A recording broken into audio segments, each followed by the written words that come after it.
आज मैं जो बात करूंगा ना, मैं होम लोन की बात करूंगा। 6 साल का हो चुके हैं एक्सपीरियंस मुझे। है। जो भी लोन लेना चाहता है तो उसको क्या क्या चीज़ देखनी पड़ती है। क्रेडिट डेविएंट अगर हुआ है और लोन्स में को एप्लीकेंट्स भी होते हैं। मान लीजिए फैमिली में अगर आप के साथ ले रहे हो लोन, बट वो आपको सेल आउट कराने के लिए, लोन्स अप्रूव कराने के लिए और एक प्रॉपर्टी पे मतलब कितना लोन वैसे लेना चाहिए और कितना लोन मिल सकता है। हम नहीं कर सकते, तो हम 1% का भी ऐसा नहीं बोलते कि हो जाएगा करके। लेकिन ये बात मेरे को ना बहुत अच्छी लगी कि प्रॉपर्टी को लेकर किसी तरह का कोई लीगल इशू नहीं है, तो सब कुछ आपका हफ्ते भर में भी करवा देता है बैंक। और लोगों को ये कैसे पता चलेगा कि डीलर जो दे रहा है मतलब वो झूठ नहीं बोल रहा है कि इस पे लोन मिल सकता है।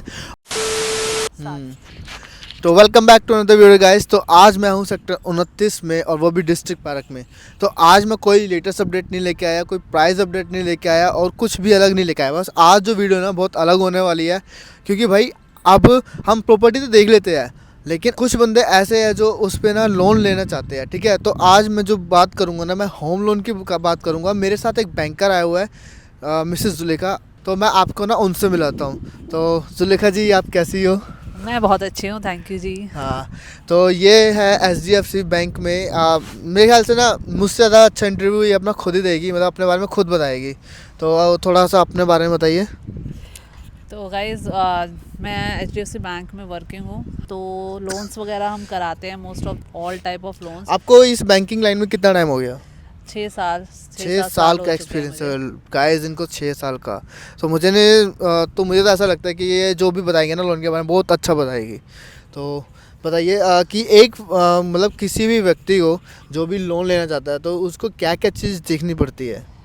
देखो, एज अ बैंक प्रोस्पेक्टिव्स अगर मैं बताऊं, तो कोई भी बैंक अगर लोन अप्रूव करता है किसी भी प्रॉपर्टी पे, तो वो 2-3 चीज़ें चेक करता है। जैसे प्रॉपर्टी लोकल अथॉरिटी से अप्रूव होनी चाहिए। वन काइंड ऑफ मैप होता है जो हमें अप्रूव मिलता है, ठीक है। तो वो मैप अप्रूव होना चाहिए। दिल्ली की बात करें तो DDA से अप्रूव्ड होनी चाहिए वो पर्टिकुलर लोकेशन, ठीक है। और साथ ही साथ लोन के लिए पर्सन का जो अपने नाम पे लोन लेना चाह रहा है, मतलब तो उसका सिबिल स्कोर गुड होना चाहिए। तो दैट मीन्स अगर आपके पहले से कोई लोन चल रहे हैं, तो वो अगर सिबिल डाउन हो चुका है, डाउन पेमेंट्स वगैरह कम, मतलब कुछ कह सकते हो क्रेडिट डेविएंट अगर हुआ है, पेमेंट डेविएंट हुई हैं, तो स्कोर जो है वो डाउन हो जाता है। तो सिबिल स्कोर एक चाहिए होता है, बेटर होना चाहिए। और लोन्स में को एप्लीकेंट्स भी होते हैं। अब आप मान लीजिए फैमिली में अगर आप के साथ ले रहे हो लोन, तो क्या कहते हैं, फैमिली मेम्बर में अगर 2 भाई मिलकर ले रहे हैं, या पापा के साथ आप ले रहे हो, अपने पेरेंट्स के साथ ले रहे हो, तो जो इनकम होती है, एलिजिबिलिटी लोन अमाउंट की बैंक देखता है, ठीक है। फर्स्ट प्रॉपर्टी के प्रोस्पेक्टिव से, जैसे ज़्यादातर आप ये प्रॉपर्टी लोकेशंस का होता है, तो इस लोकेशन का आपको 2 ही चीज़ें पता करनी, जिससे भी आप ले रहे हो, डीलर से ले रहे हो। समटाइम डीलर जो है वो बता देते हैं कि हाँ, क्योंकि समटाइम ऐसा होता है जो उनके प्रोजेक्ट्स होते हैं वो होल्ड पे होते हैं, बट वो आपको सेल आउट कराने के लिए, लोन्स अप्रूव कराने के लिए बोल देते हैं कि नहीं, दैट इज़ ऑन अप्रूव है करके आपका सैंक्शन करा लेते हैं। फिर वो काफ़ी दिन तक डिसबर्समेंट के लिए डिले हो जाता है। ऐसे बहुत सारे केसेस आते हैं जो कि प्रोजेक्ट अप्रूव नहीं होते, मतलब पेंडेंसी में होता है। ऐसा नहीं कि फाइल ही नहीं लगी होती, बट कुछ प्रोजेक्ट्स होते हैं प्रॉपर्टी के जो अप्रूव नहीं हुए होते हैं DDA से, वो होल्ड पे होते हैं। और वो रीज़न यही होता है कि उन पर कुछ भी रिस्ट्रिक्शन हो सकता है, लीगल रिस्ट्रिक्शन हो सकता है उस प्रॉपर्टी पे। तो आपको बात करने से पहले कुछ आप डायरेक्टली बात कर सकते हो, किसी भी प्रॉपर्टी के बारे में चेक करना है अगर, और कुछ आप आसपास के थ्रू भी डिस्कस कर सकते हो, जैसे हमारे कस्टमर करते हैं, तो मैं उसी बेसिस पे आपको बता रही हूँ। और तो लोगों को ये कैसे पता चलेगा कि डीलर जो दे रहा है मतलब वो झूठ नहीं बोल रहा है कि इस पे लोन मिल सकता है। और एक प्रॉपर्टी पे मतलब कितना लोन वैसे लेना चाहिए और कितना लोन मिल सकता है, ये बता सकते हैं आप? प्रॉपर्टी का जो लोन होता है, मतलब जो मार्केट वैल्यू होती है प्रॉपर्टी की, उसका 70-75% तक बैंक लोन कर देता है मार्केट वैल्यू पर। और जो लोन डीलर से कंफर्म करने की अगर बात करें कि उस पर लोन हो सकता है या नहीं हो सकता, वो अपने लेवल पे भी कराते हैं, बट बेस्ट ये होता है कि डीलर के अगेंस्ट आप अलग जाकर भी आप एक बैंक में बात कर सकते हो। जैसे मैंने बताया, HDFC बैंक में आप काफ़ी ज़्यादा हमारी तरफ से कम्युनिकेशंस होती हैं। आप कस्टमर केयर पे कॉल करके एक बार वेरीफाई कर सकते हो। तो देर आर मच टीम जो आपसे डिस्कस कर लेती हैं, कॉल पे भी बता देती हैं। आप जस्ट लोकेशन बताते हो, they can able to search, अपने सिस्टम पे सर्च कर लेते हैं, और उसी बेसिस पे वो बता देते हैं कि नहीं, this property is not approved yet. तो वो आप उनसे अलग से कंफर्म कर सकते हो, डीलर के अलग जाकर। अगर किसी पर्सन को अगर लोन चाहिए होगा तो आप उनकी हेल्प कर सकते हैं, मतलब आप दिलवा सकते हैं लोन? हाँ, डिपेंड करता है बिल्कुल कि प्रॉपर्टी जैसे मैंने बोला 2 ही चीज़ें चाहिए होती हैं, और ऑब्लिगेशंस जो होते हैं अगर कोई लोन्स वगैरह चल रहे हैं तो बिल्कुल हो सकता है। सब कुछ all depend on the property and उसका अप्रूव, क्योंकि एज अ HDFC बैंकर तो हमारे जो लोन्स होते हैं हम नहीं कर सकते हैं, तो हम 1% का भी ऐसा नहीं बोलते कि हो जाएगा करके लाइक अदर बैंक्स।